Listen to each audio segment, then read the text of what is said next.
Ronaldinho is uniquely suited. His playing style was already viral, before viral existed. Long before algorithms decided what the world should watch, before highlight clips were measured in views, likes, and shares, there was a footballer whose moments seemed designed for a world that did not yet exist. He would receive the ball, pause for half a heartbeat, and then do something no one expected: a flick without looking, a pass that curved like imagination itself, a smile appearing before the crowd even understood what had happened. If social media had existed at its peak, the internet would have struggled to keep up. Because Ronaldinho did not just create highlights. He created moments that wanted to be shared, even in an era when sharing meant word of mouth, television reruns, or grainy DVDs passed from friend to friend. His football was viral before viral became a concept. The anatomy of a moment meant to spread. What makes something viral today? It surprises. It delights. It feels spontaneous. It invites people to show someone else and say, "You have to see this." Ronaldinho's style contained all of those elements naturally. Every match included at least one action that broke expectation. Defenders prepared for logic, he responded with imagination. Viewers tuned in for competition, he delivered theater. Without hashtags or upload buttons, his plays still traveled across countries, cultures, and generations, because they triggered the same instinct that drives sharing today: wonder. Playing for the reaction, not just the result. Many players focus on outcomes: goals, assists, victories. Ronaldinho understood something deeper about spectatorship. He played for reactions: gasps, laughter, disbelief, applause from people who had never met each other but suddenly felt connected by the same moment. Modern viral content thrives on emotional immediacy. Ronaldinho built his entire footballing identity around it, not strategically, but instinctively. He sensed that the emotional rhythm of a match mattered as much as the tactical one. Why his style fit the digital age before it arrived. In today's football ecosystem, a player's most dazzling moments are clipped into seconds-long videos consumed worldwide. Ronaldinho's game already functioned in those perfectly self-contained bursts. You didn't need to watch an entire match to understand his brilliance. One touch was enough. One dribble told the story. One grin completed it. His football translated into short-form storytelling decades before platforms were designed to distribute it. He was, in essence, creating shareable narratives without realizing it. The street football DNA. Part of what made Ronaldinho's style so transmissible was its familiarity.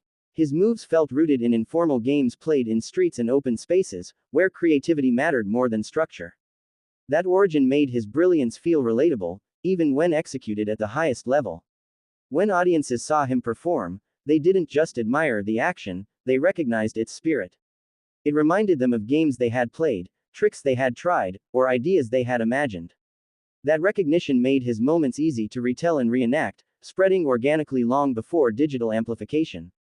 A performer perfectly aligned with visual culture. Today's world communicates heavily through images and short videos.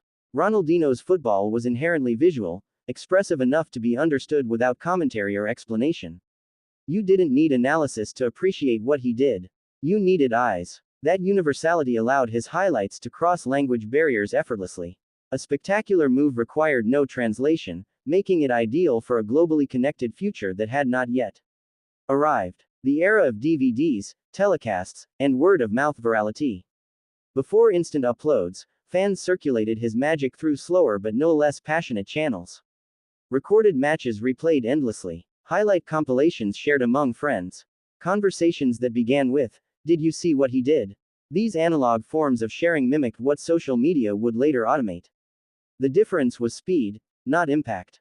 Ronaldinho's influence proved that virality is not created by technology alone. It begins with content compelling enough that people feel driven to pass it along by any means available. The smile that became a global thumbnail. Modern viral stars often rely on recognizable expressions, a face or gesture that instantly signals personality. Ronaldinho's ever-present smile functioned the same way. It became shorthand for joy, creativity, unpredictability. Even still images captured that essence, making his identity instantly recognizable. Today we might call it branding, but in his case it was simply authenticity resonating across audiences. A style that encouraged participation, not just observation. Viral phenomena inspire imitation. Ronaldinho's influence thrived because fans didn't only want to watch him, they wanted to try what he did. Children practiced elastic dribbles in schoolyards. Amateur players attempted no-look passes in local leagues. Coaches struggled to contain the wave of experimentation his style inspired. In this way, his football spread behaviorally, not just visually. That is a deeper form of virality, when people don't just consume an idea but enact it. A global stage that amplified the effect. During his time with Ronaldinho's visibility expanded dramatically. The club's international reach exposed his artistry to audiences far beyond traditional football markets. Matches became showcases not just of competition, but of spectacle. Fans tuned in anticipating creativity as much as results, reinforcing the shareable nature of his performances. He wasn't simply part of football's globalization. He accelerated it by making the sport irresistibly watchable. Why modern platforms would have exploded with his highlights. Imagine his peak occurring in the age of instant uploads. Every touch clipped within seconds. Every move replayed from multiple angles. Every match generating countless trending moments. Yet, paradoxically, the absence of those platforms may have enhanced his mystique. Because his moments were rarer to access, they felt more precious, stories rediscovered rather than endlessly scrolled past. This scarcity gave his highlights longevity, ensuring they remained memorable rather than disposable. Viral because it was human. Much of today's viral content is engineered, crafted with knowledge of algorithms and audience behavior. Ronaldinho's appeal came from something less calculated and more human. He looked like he was enjoying himself. That authenticity is the most powerful driver of sharing, whether in conversation or online. People respond to genuine emotion more strongly than to manufactured spectacle. Ronaldinho didn't chase virality. Virality followed him. The legacy of pre-digital influence. Looking back, his career offers a fascinating case study in how influence worked before digital acceleration. Creativity sparked attention. Attention fueled storytelling. Storytelling built global recognition. Technology later sped up that cycle, but Ronaldinho demonstrated its core mechanics through pure expression on the field. He proved that compelling moments transcend medium. Why his game still feels modern. Even today, when viewers revisit Ronaldinho's highlights, they don't appear outdated. They align seamlessly with contemporary expectations of entertainment and individuality in sport. That timelessness comes from the fact that he anticipated the aesthetic of modern football culture, one that values personality, improvisation, and visual excitement.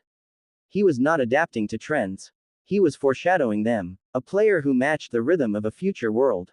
The digital age rewards speed of emotion, clarity of storytelling, visual uniqueness, shareable joy. Ronaldinho embodied all of these qualities before they became cultural currency. His football matched the rhythm of a world still forming, making him feel perpetually relevant even as the game evolves. The truest measure of virality. Virality is often measured in numbers. But perhaps the truest measure is endurance. If people are still watching, sharing, and feeling inspired years later, across platforms, generations, and contexts, then the phenomenon has outlasted the technology that eventually carried it. Ronaldinho's influence did exactly that. Ronaldinho was uniquely suited to an age that had not yet arrived. His playing style traveled the world before networks could carry it instantly, lived in memory before it lived in feeds, and inspired imitation before it could be tagged or shared. He did not become viral because of the internet. The internet, when it finally caught up, simply found a player who had been waiting for it all along.